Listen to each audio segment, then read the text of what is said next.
일부 순서 함께하고 계십니다. 한국으로 전화 연결하겠습니다. 존청 변호사 아직까지 못 주무시고, 네, 네, 거기 지금 새벽 2시입니다. 네. 멀뚱멀뚱 지금 버티고 계시는데 후딱 연결하겠습니다. 여보세요? 여보세요? 네, 여보세요. 반갑습니다. 네, 안녕하셨습니까? 전청입니다. 네. 지금 격리 며칠째시죠? 이제 한 나흘 정도 남은 것 같은데요. 10일 됐습니다. 어떻게 지내고 계세요?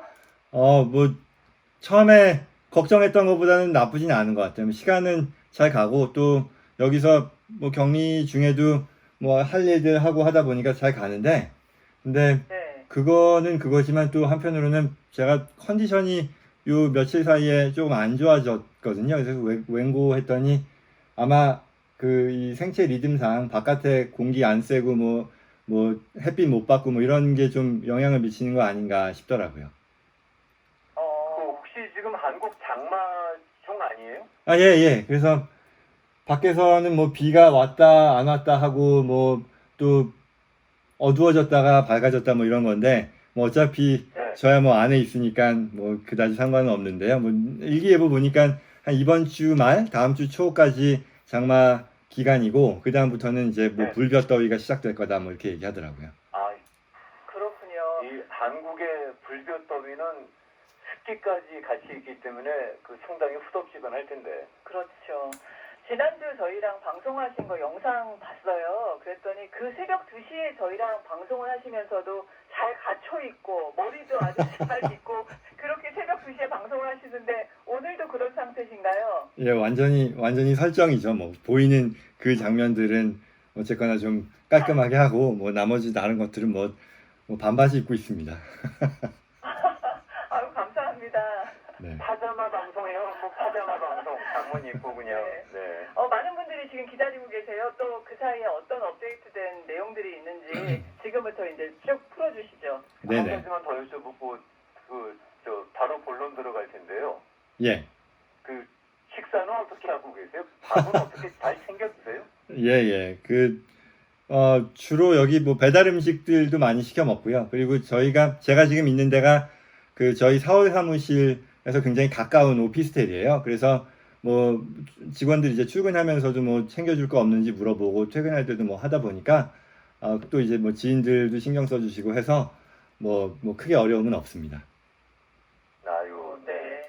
그래도 뭐 주변 분들께서 네, 좋은 인연을 갖고 계셔서 잘 챙겨주시는군요. 네네. 뭐 저희까지 걱정해도 되겠습니다. 일단 잘 드시고는 계시는 것 같아요. 네. 네. 자, 이제 본론 들어갈 텐데 이거 공화당하고 민주당하고 2차 스timulus 책 갖고 이 법안 갖고 지금 서로 오고 가고 있습니다. 현재 상황은 어떻습니까?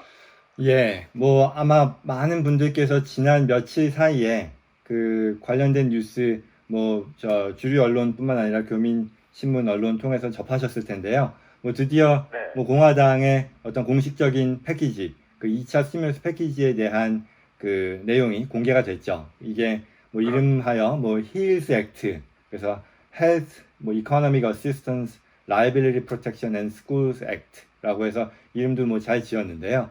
총 네. 1조 달러에 달하는 굉장히 큰 규모의 또 패키지가 준비가 됐습니다. 뭐 규모 면에서 보면 뭐 지난번 3월 달에 CARES 액트가 뭐 2.2 트릴리언, 2.2조 달러, 그리고 지난 5월 달에 민주당 하원에서 통과시킨 히어로스 액트가 뭐 3조 달러니까 그거에 비해서는 뭐 많이 작다고 할 수도 있겠지만 그래도 뭐 1조 달러니까요. 뭐 굉장히 큰 규모라고 볼 수 있는 거고요. 네. 예. 그래서 그래서 그런지 요새 전문가들 사이에서 그 얘기 나오더라고요. 아무리 달러가 기축통화라고는 하지만 이런 식으로 찍어내고 과연 견딜 수 있겠느냐 뭐 이런 얘기들도 나오고 있던데 뭐 그래도 기축통화가 갖는 장점이라는 게 이렇게 찍어내도 버틸 수 있으니까 찍어내겠죠. 네. 뭐 말씀하신 것처럼 그런 이유로 인해 뭐 특히 이제 걱정하는 그런 의견들도 많이 있는 거죠. 뭐 공화당의 강경파들이 주로 이제 감안하고 있는 그런 이유이기도 하죠. 네, 뭐 그런데도 이제 그런 장점 때문에 염려하는 인플레이션은 지난번에 서프라임 이후로도 발생하지 않았기 때문에 이번에도 뭐 그러지 않겠느냐라는 뭐 그런 전망이 아직까지는 대세인 것 같습니다. 네, 지난번과 달라지는 스티뮬러스 체크 내용은 어떤 내용이 있을까요? 네, 그 1200불 스티뮬러스 체크라고 하는 게 어떻게 보면 우리가 가장 많이 모든 사람들이 관심을 가졌던 사안일 텐데요. 뭐 결론적으로 먼저 말씀을 드리면 큰 차이가 없는 것 같아요. 큰 차이가 없다라는 것은 민주당과 공화당의 입장 차이가 그다지 크지 않은 그런 항목이고, 또한 그 규모나 대상이라는 면에 있어서도 지난번 1차 케어스 액트에서 지급되었던 그 조건과 큰 차이가 없는 것으로 보여진다.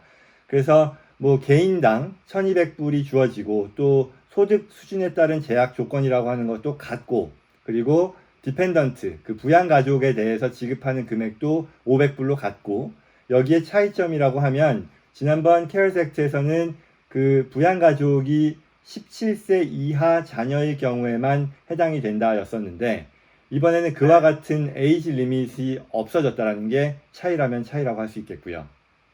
네. 또 한편으로는 이게 지난번 5월달 민주당 하원에서 통과시켰던 그 히어로스 액트와의 차이점은 또 역시 그때 당시에는 이 1200불이라고 하는 금액이 그 본인뿐만 아니라 디펜던트에게도 적용되는 그런 금액이었었고, 그에 반해 이번에 제안된 공화당의 히어로스 액트에서는 그게 500불로 다시 돌아간 것이고요. 네. 그러면 이번에는 만약에 적어도 공화당 안이 수용이 된다 그러면은 17세에서 24세 지난번에 못 받았던 친구들도 지급이 된다라는 전망이겠네요. 그렇습니다. 네, 고 연령에 있었던 부모님들이나 당사자들은 참 어땠을지 모르겠는데 이번에는 아마 해당이 될 확률이 좀 높을 것 같고, 제일 궁금해하시는 분들이 그 소셜 시큐리티 넘버가 없는 분들은 여전히 어떻게 되나요? 예, 그래서 소셜 시큐리티 넘버가 없으면 여전히 이제 못 받는다가 이번 히어로스 액트의 내용이고요. 지난번 그 민주당 통과했었던 히어로스 액트에서는 뭐 서류 미비자까지는 포함이 안 되더라도 뭐 텍스 아이디, ITIN 넘버라고 하잖아요. 텍스 아이디를 갖고 있는 사람들에 대해서는 자격을 부여하자라는 거였는데, 이번 공화당 안에서는 그 부분이 다시 빠졌기 때문에 역시 협상의 대상이 되겠죠. 네. 올해 태어난 아이들이 있는 가정에서는 어떨까요? 부양가족 숫자에 들어갈까요?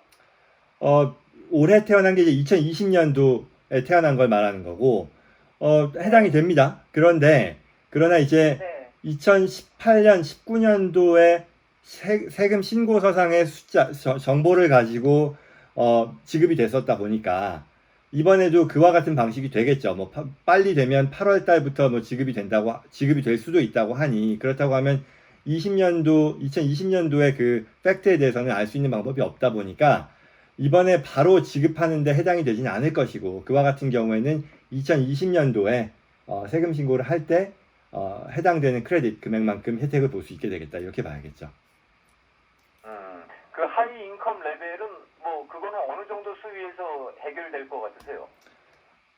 지금 그 하이 인컴 레벨이라는 것은 그러니까 그 원래 그 싱글 기준으로 75,000불이었었죠. 75,000불 이하일 경우에는 1200불을 다 받고, 그리고 그게 넘어가면 조금씩 이제 페이즈 아웃이 되는 그런 상황이었었는데, 문제가 됐던 게 특히 이 팬데믹 위기 상황으로 인해 타격을 받는다라는 게, 사실은 18년, 19년도에는 잘 소득을 벌다가 20년도에 그와 같은 힛을 받는 경우가 더 일반적일 텐데, 그래서 이제 그 전에는 뭐 돈을 뭐 10만 불 이상 벌던 사람들이 2020년이 돼서 못 받았을 때 이거 어떻게 하냐라는 그런 말씀을 하시는 거잖아요.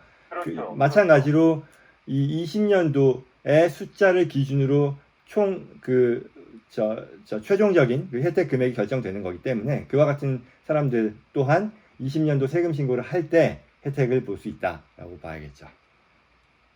지금 설령 그렇지 못하더라도 내년에 세금 보고하면서 세금 공제 혜택을 받을 수는 있다는 말씀이겠네요, 그러니까. 그렇습니다. 뭐 말하자면 내가 싱글로서 뭐 10만 불 이상 2018년, 19년도에는 벌었지만 20년도에는 내가 75,000불 밑으로 떨어졌다. 예를 들어 그랬다고 하면 지금 당장은 18년, 19년도를 기준으로 지급이 되다 보니 못 받겠으나 20년도 신고를 하고 나서 그때 내가 자격이 됐다라는 걸 보여줄 수 있으니 그때 텍스 크레딧의 형태로 혜택을 볼 수 있게 네네. 됐다는 거죠. 그 지난번 1차 때 스티뮬러스 책이 발행되면서 이슈가 됐던 게 그 사망자들한테도 지급이 됐다. 이제 그게 이슈가 된 적이 있는데 이번엔 어떠실 것 같아요? 지난번에도 사실 의도했던 게 그건 아니었는데 실제 집행하는 과정에서 IRS가 그런 부분들을 제대로 픽업하지 못했던 그런 에러였었는데요. 이번에도 그 돌아가신 분들, 2020년 1월 1일 이전에 돌아가신 분들에 대해서는 수령할 수 있는 그런 자격이 안 된다라는 거고요. 지난번에 그래서 대략 거의 뭐 한 10억 불, 14억 불 정도의 체크가 사망자들을 대상으로 지급이 됐었다라고 뉴스에 나왔었는데요. 이번에는 뭐 그런 일이 없도록 뭐 하겠다라는 뜻이겠죠. 저희가 이제 연방정부 실업수당 보조로 넘어갈 텐데 넘어가기 전에 혹시라도 이 부분에 대해서 더 추가하실 말씀 있으면은 마무리하고 지나갈게요. 그 부분 그 밖에도 뭐 네. 이런 상황들이 있었을 거예요. 그러니까 뭐냐면 그 과거에 소셜 시큐리티 넘버를 가지고 있고 한 배우자는 있고 또 다른 배우자가 그렇지 않은 경우에 이 소셜 시큐리티 넘버가 있는 배우자까지도 못 받는 그런 상황이었었는데 이번에 이 힐스 액트에 또 추가로 들어간 내용이 1차 케어스 액트에서 그와 같은 방금 말씀드린 그와 같은 이유로 인해 못 받은 사람들에 대해서 소급해서 지급하자라는 그런 법의 내용도 하나의 사항으로 같이 들어갔습니다. 그래서 그 내용이 통과가 된다면 소셜 시큐리티 넘버가 있음에도 불구하고 그게 없는 배우자로 인해 못 받았었던 분들이 구제될 수 있는 그런 상황이 되겠죠. 네. 지금 말씀 주시고 있는 건 이제 공화당에서 나온 얘기를 갖다가 말씀 정리해주고 계십니다. 네. 연방정부 그 실업수당 보조에 대한 내용은 또 어떻게 발표가 되고 있나요? 예. 뭐 아시다시피 공화당의 기본적인 이제까지의 입장은 이 실업수당 보조, 600불 실업수당 보조라고 하는 거를 더 이상 연장하지 않겠다라는 그런 취지였었는데 그러나 이제 뭐 돌아가는 지금 현재 상황이 그렇게 녹록하지 않다 보니까 그 포지션, 그 입장은 이제 바꾸고 그러면 이제 금액을 얼마만큼 줄이느냐였을 텐데요. 지금 나온 안에 따르면 일단 200불로 줄입니다. 200불로 줄이고 그래서 이 200불을 첫 두 달, 그러니까 8월, 9월이 되겠죠. 7월 말에 이제 끝났으니까요. 그래서 그렇게 지급을 하면서 그 뒤에는 이제 이거를 percentage based system이라고 부르는데 결국 이 실업수당을 수령하는 대상자가 실업수당을 받기 이전에 직전에 벌었던 그 소득의 70%까지 매칭을 해주는 그 목적으로 이제 연방정부 보조 금액을 결정하겠다라는 거죠. 그래서 만약 거기에 해당되는 금액이 500불보다 넘으면 500불까지만 하겠다라는 건데요. 근데 이제 뭐 이게 1차 그 케어스 액트에서도 이와 같은 논의가 없었던 게 아닌데 있었는데 이게 주정부에서 그와 같은 어떤 전산 시스템이 확보가 되겠느냐, 서포트가 되겠느냐에 대한 어떤 퀘스천이 있었던 거고 그 상황이 뭐 지금이라고 뭐 크게 바뀌지 않았다라는 걸 보면 또 거기다 이제 더 나아가서 이게 첫 두 달간 200불을 지급하고 그 다음에는 이와 같은 거를 진행을 하되 만약에 준비가 안 돼 있으면 2개월을 더 연장해서 200불을 지급하고 그렇게 되면 10월, 11월이 되는 거고 근데 이제 공화당의 이 안은 연장이 연말까지거든요. 그럼 이제 한 달 남는 건데 결국은 이렇게 퍼센티지 베이스 시스템으로 간다라는 것 자체가 현실적이지 않지 않겠느냐라는 그런 얘기가 여전히 있는 것 같아요. 그래서 이게 뭐 당연히 협상 과정에서 금액에 뭐 민주당은 뭐 히어로스 액트에서 통과시켰던 것처럼 지금 민주당의 입장은 600불을 내년 1월까지 연장하자라는 거니까요. 거기서 이제 접점이 찾아질 것이고 그 과정에서 이와 같은 그 퍼센티지 베이스 시스템은 없어지지 않을까라고 예상들 하는 것 같아요. 이제 만약에 연방에서 주는 저 실업수당이 600불에서 내려가게 될 경우에 그 차액을 지금 현재 뭐 캘리포니아 주정부에서 메꾸겠다라는 얘기가 나오고 있는데 그건 어떻습니까? 네. 이게 지난 월요일에 그 연방의회 그러니까 이 힐스 액트가 나오고 나서 그 다음 날이었죠. 화요일 날 이제 캘리포니아 자체적인 이 방금 말씀하신 것처럼 이 캘리포니아 자체적으로 만약에 연방의회에서 600불 연장이 확정되지 않으면 그 차액만큼 그 부족분만큼을 캘리포니아에서 자체적으로 제공하겠다는 이런 내용의 기사가 나왔거든요. 그래서 네. 이게 뭐 주 하원 의장 앤서니 랜든이라고 하는 주 하원 의장이 이제 발표했었던 그런 의견입니다. 이게 뭐 지금 현재 뭐 프로포설이라던가 이런 단계로 어떤 그 구체화가 된 건 아니고요. 근데 의도는 의도하는 바는 지금 굉장히 많은 수의 이 캘리포니아 가주민들이 이 팬데믹 상황으로 인해 고통받고 있는데 실제 이 워싱턴 DC에서의 연방 그 공화당은 이런 것들을 신경 쓰지 않는 것 같다라는 이런 얘기를 하면서 그 부분에 대해서 이제 좀 더 주정부 차원에서 도움을 주려고 한다라는 그런 얘기를 한 것이고, 그래서 뭐 구체적인 뭐 내용들이 몇 가지 있습니다만 물론 가장 이제 시선을 끌었던 거는 방금 말씀해주신 그 600불 그 연방정부 보조액과의 차액을 채우겠다라는 거. 이고 또 여기 더 나아가서 이와 같은 이 혜택은 서류 미비자들, 특히 이제 캘리포니아의 서류 미비자의 문제 내지는 어떤 그런 그 구성원들이 타주에 비해서 높다라고 했을 때 그 구성원들에 대해서 서류 미비자들이건 아니면 그렇지 않은 사람들이건 간에 차별 두지 않고 이와 같은 혜택을 주도록 하겠다라는 그런 발표를 한 거죠. 그래서 이걸 통해서 뭐 또한 현재 뭐 퇴거 위험에 몰린 여러 가지 세입자, 홈오너들에 대해서도 큰 도움이 될 거라는 그런 기대를 하고 있는 거고요. 그래서 지금 이거는 현재까지 정식으로 법안으로 올라가 있는 건 아니죠. 단지 뭐 이런 얘기가 개진되고 있는 상황인 거죠. 예, 맞습니다. 특히나 이게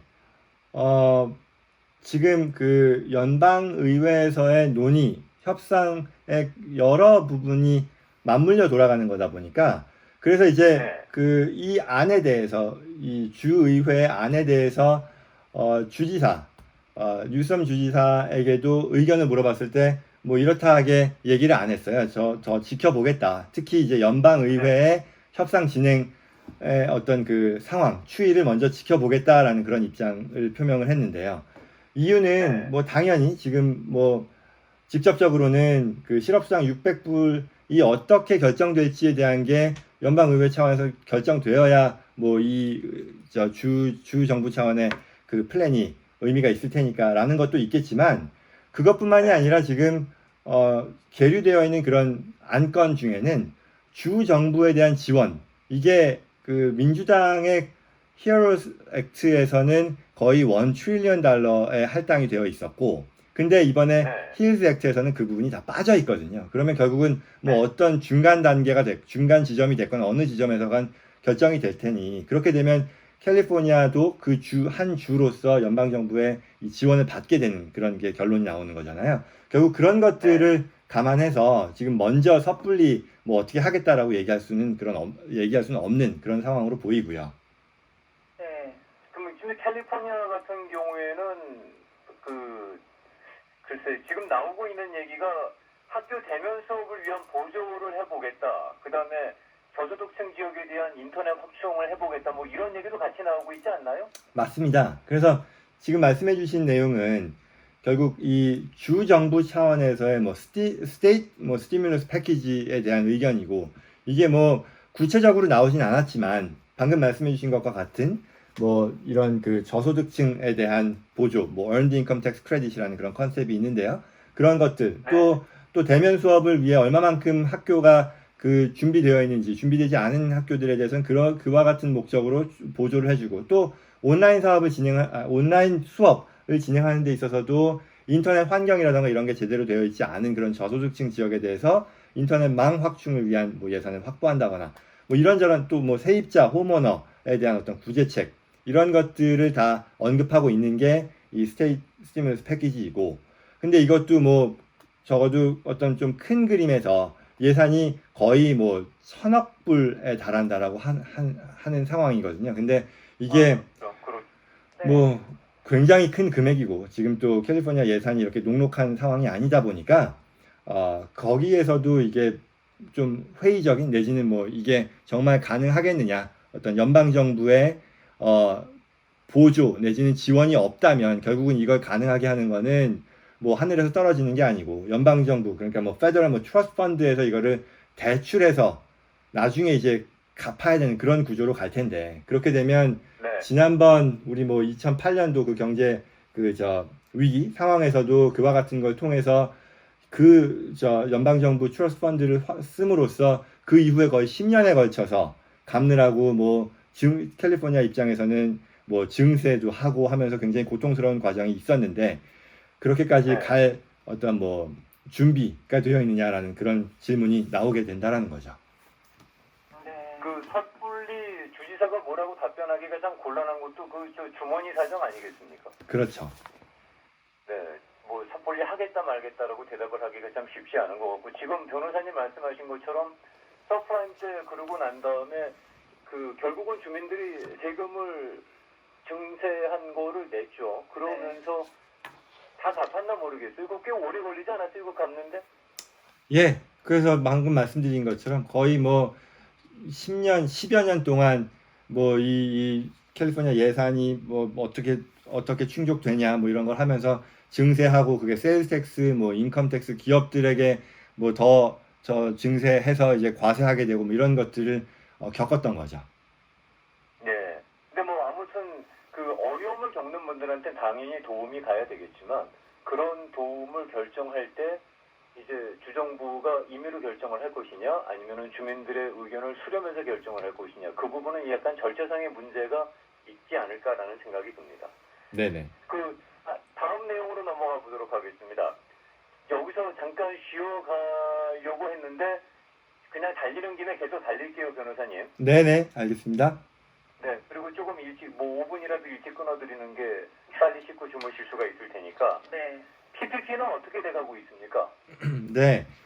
PPP도 이번에 또 포함이 됐어요. 그래서 추가의 예산을 투입하자. 뭐 거의 뭐 1,900억 불의 추가의 예산을 투입해서 내용은 지금 1차 PPP의 신청 기간이 아직 마감되지 않았죠. 8월 8일 날 이제 마감이 되는데 그 1차에 해당되는 예산도 아직까지 다 소진이 되진 않았지만 그래서 추가로 더 투입을 해서 신청 안 한 그 대상자들에 대해서도 그 신청 기간을 연장해 줌으로써 할 수 있게 해주고 또 2차 PPP 프로그램을 다시 이제 시작하자라는 거죠. 그래서 자격을 갖춘 업체들은 1차 PPP 론을 받은 업체들이 당연히 포함이 되는 거고요. 그래서 그 중에서 300인 이하 사업장으로서 팬데믹 이 상황으로 인해 50% 이상 수익의 어떤 그 저하를 본 그런 기업들, 비즈니스가 자격을 갖게 되는 거고요. 또 굉장히 뭐 1차 PPP에서 얘기가 많이 됐었던 이 탕감 조건 중에 이 급여 비중에 대한 의무, 이게 처음에 뭐 75%였다가 65%로 완화됐는데 뭐 이런저런 얘기가 있었는데 어쨌거나 그 부담이 또 여전히 여러 업체들, 특히 이제 스몰 비즈니스 업체들에서는 충족하기 쉽지 않은 그런 조건이었었는데 그와 같은 조건을 완화해서 급여 비중에 대한 의무를 없애고 탕감을 받는 데 있어서 뭐 기타 뭐 서플라이나 이와 같은 그런 운영비를 충분히 사용하는 거에서도 탕감 조건을 충족하게 해주겠다라는 그런 내용으로 이제 2차 PPP가 제안이 된 거고요. 뭐 1차 PPP 때도 그렇지만 특히 이거는 뭐 민주당, 공화당 할 것 없이 초당적인 어떤 공감대가 충분히 있는 그런 사안이다 보니까 그래서 이제 뭐 지난번에도 뭐 탕감의 조건에 대한 수정안이라던가 이런 것들도 별 문제 없이 바로바로 통과가 됐었거든요. 그래서 이 부분 역시 스몰 비즈니스를 도와주는 그런 차원에서 큰 어려움 없이 최종적으로 통과가 되지 않을까 그렇게 예상이 되고 있습니다. 네, 결국은 뭐 탕감을 받기 위해서는 관련 규정에 지침을 따라야 되는 거는 일단 베이직이 되겠네요. 그러면은 뭐 15만 불 이하는 무조건 탕감 다 해주겠다. 뭐 이제 이 얘기는 물 건너간 얘기라고 생각하면 되는 건가요? 그렇기도 한데 그 15만 불의 경우는 꼭 이게 별도의 어떤 그 법안이라 이번 안에 꼭 포함되어야 하는 그런 법안이라고 볼 수는 없을 것 같고요. 그래야 할 것 같지는 않고 이후에라도 그 부분이 더 얘기가 되고 이제 여론의 주목을 받게 되면 별도로 여전히 다뤄질 수 있는 그런 사안으로 보여집니다. 네. 그리고 한 번 더 이 나오지만은 1차 PPP를 받으신 분도 2차 PPP를 또 신청할 수가 있는 거죠. 예, 지금 나와 있는 안에 따르면 그렇게 고안되어 있습니다. 그렇습니다. 네. 라이어빌리티 프로텍션은 어떤 내용인가요? 이건 공화당 쪽에서 지금 현재 목소리 높이고 있는 파트 아니에요? 맞습니다.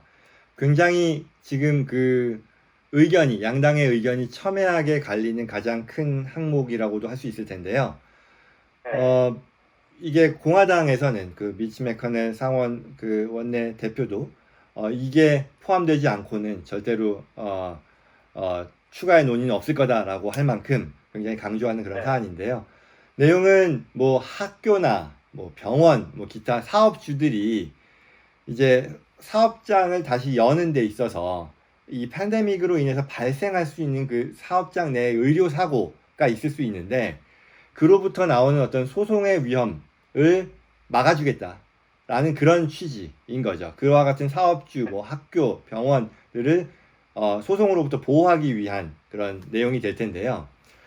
구체적으로는 이게 그러니까 과거로 돌아가서 2019년 12월까지로 소급해서 그때부터 2024년 말까지 그러니까 5년 동안 또는 뭐 국가가 이제 국가적인 차원에서 팬데믹 위기 상황이 끝났다라고 이제 디클레어 선언하는 그때까지의 기간을 커버하겠다라는 거고 그래서 그 기간 동안에는 앞서 말씀드린 것처럼 이런 학교, 병원 뭐 이런 기업 업체들이 그들의 어떤 중과실인 거죠. gross negligence라고 하는데 이거나 또는 고의적인 어떤 잘못, intentional misconduct이라고 부르는데 그와 같은 것으로 인해 발생한 사고가 아니라면 그런 것들을 제외하면 소송을 당하지 않도록 막아주겠다라는 그런 취지인 거죠. 법적인 의무를 면제해주겠다라는 거죠. 결국 그렇게 보면 이와 같은 사업주 또는 병원, 학교의 담당자들은 내가 이와 같은 어떤 불상사가 발생하지 않도록 reasonable effort를 했느냐가 이제 키 퀘스천이 될 거예요. 그러니까 reasonable effort만 했다고 하면 결국은 이건 뭐 네. 나의 중과실이라던가 고의적인 위반이 아닐 테니까 네. 문제가 없다라는 거죠.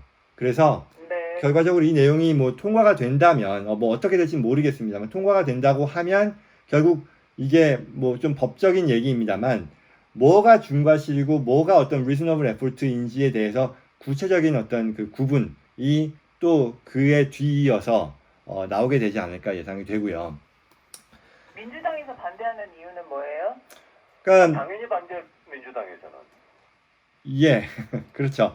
이게 결국은 뭐 당연히 뭐 이런 사업장, 학교, 병원 이런 것들이 다 안전한 곳이어야 되잖아요. 좀 더 경각심을 가지고 뭐 학생 그리고 사업장이라 그러면 종업원들 그리고 병원의 환자들의 안전을 위해서 노력을 해야 될 텐데 이와 같은 안전장치를 과도하게 부여함으로써 그와 같은 노력을 하지 않아도 된다는 그런 잘못된 시그널을 줄 수도 있잖아요. 그런 부분들이 굉장히 우려가 될 수 있는 그런 것일 거고 또 한편으로는 또 반대 입장인 공화당에서 보면 이게 또 사업주, 병원, 학교의 담당자들이 이들이 또 필요 이상으로 위축돼서도 안 된다는 것도 당연히 일리 있는 그런 걱정일 테니까 결국은 이게 어디서 접점이 찾아지느냐의 문제가 되겠죠. 뭐 공화당과 민주당의 요 싸움은 요거는 뭐 지금 말씀해 주시는 바로 이 부분 라이빌리티 프로텍션뿐만 아닙니다. 이 부분에 있어서만큼은 민주당과 공화당이 분명히 첨예하게 갈리는 부분이고 그리고 아까 말씀하신 그로스 네글리전스나 리저너블 리포트는 이거 끝나고 나면 어떤 식으로도 소송이 뭐가 나오지 않겠어요? 당연히 그러면은 선례가 나오겠죠. 판례가 나오면 이제 그게 지침이 될 확률이 높을 것 같은데 어떻게 생각하세요? 맞습니다. 뭐 판례가 나오는 거는 그게 지침이 되는 건 물론이고 그 이전에 네. 이 어떤 상황을 우리가 이렇게 정의할 거냐 이게 어떤 경우에 내가 중과실이 없다라고 볼 것이고 어느 정도까지의 노력을 나의 reasonable effort라고 법적으로 우리가 정의할 것이냐라는 것들에 대한 어떤 regulation, 가이드라인들이 많이 나와야 되겠죠. 네. 뭐 아무튼 이거는 어떻게든 네. 더 이상 얘기 안 하겠습니다. 네, 더 이상 얘기했다가는 제가 또 갑자기 돌날 나올 것 같아서. 와우, 예. 이걸로 마치겠습니다. 네, 와우로 그냥 네. 끝내겠습니다. 다른 텍스 베네핏이 있으면 그 부분 조금 안내 말씀 듣고 마무리하겠습니다. 네네. 그 밖에 또 굉장히 뭐 많은 뭐 다른 법안도 마찬가지지만 많은 내용이 있지만 우리가 실제 혜택을 누릴 수 있는 또는 우리가 특히 알아야 하는 그런 사안들로 보면 그 Employee Retention Tax Credit 혹시 기억나시나요? 두 분? 네네네. 말씀 주셨어요. 네. 그 EIT를 얘기하시면서 비교하시면서 말씀 주셨죠. 그게 당시에 네. 네, 맞습니다. 그래서 이게 1차 CARES Act에서도 있었던 내용인데요.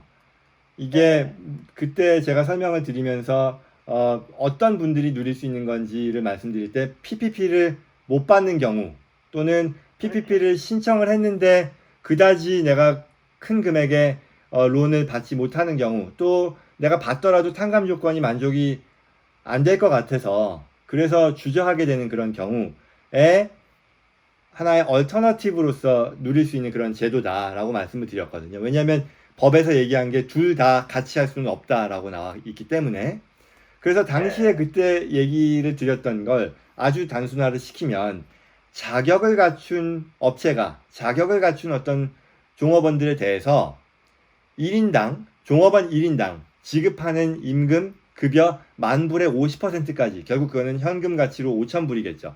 5,000불까지는 고용주가 텍스 크레딧의 형태로 혜택을 누리고 또 만약에 나의 그 5,000불이라고 하는 혜택이 텍스 크레딧보다 더 높을 경우에는 현금으로 받게 된다는 그런 내용이었었거든요. 네.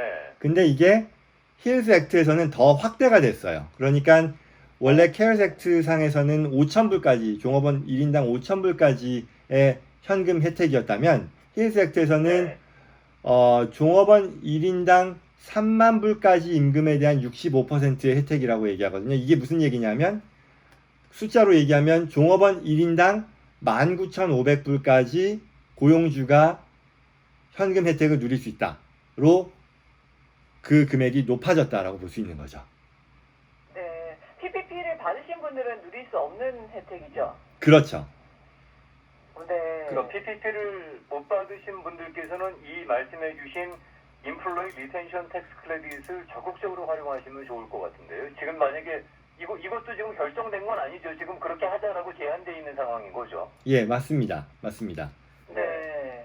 근데 만약에 그 제한대로 수용이 된다 그러면은 상당 이거 뭐 확대됐네요. 굉장히 확대됐네요. 네. 몇 배야? 아무튼간에 상당히 그 폭이 넓어졌습니다. 네. 그러니까 지난번에도 제가 말씀을 드렸었던 것이 이게 처음에는 사람들이 생각을 했던 게 PPP가 워낙에 더 좋고 왜냐하면 뭐 현금을 받았는데 그거를 조건을 만족하면 안 갚아도 된다라는 그런 굉장히 획기적이고 굉장히 귀가 딱 뜨이는 그런 내용이다 보니까 인플로이 리텐션 네. 크레딧에 대해서 그다지 주목을 하지 않다가 나중에 알고 보니 이것도 오히려 그 어떤 비즈니스냐에 따라 비즈니스의 어떤 네이처라던가 그 종업원들의 어떤 상황 그리고 그런 것들을 감안했을 때 오히려 더 좋은 혜택이 주어질 수 있다라는 말씀을 드렸었는데요.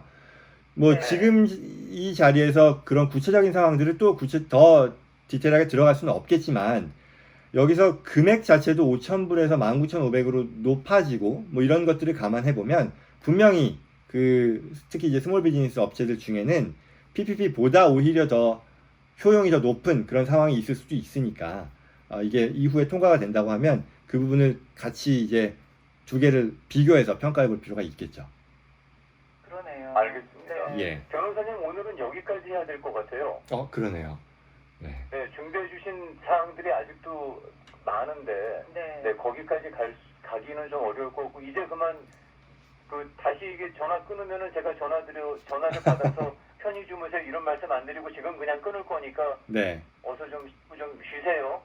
예. 알겠습니다. 아무튼 이 내용은 지금 지난 월요일에 나온 공화당 아니고 지금 며칠 사이에도 네. 그렇고 또 실제 회기가 이제 다음 주까지 놓고 보면 갈 네. 시간이 많지 않기 때문에 어떤 식으로든 앞으로도 전개가 계속 빠르게 되지 않을까 예상됩니다. 알겠습니다. 다음 주에 또 전화 연결해서 말씀을 계속 이어가도록 하겠습니다. 오늘 고맙습니다. 네, 감사합니다. 감사합니다. 고맙습니다. 네.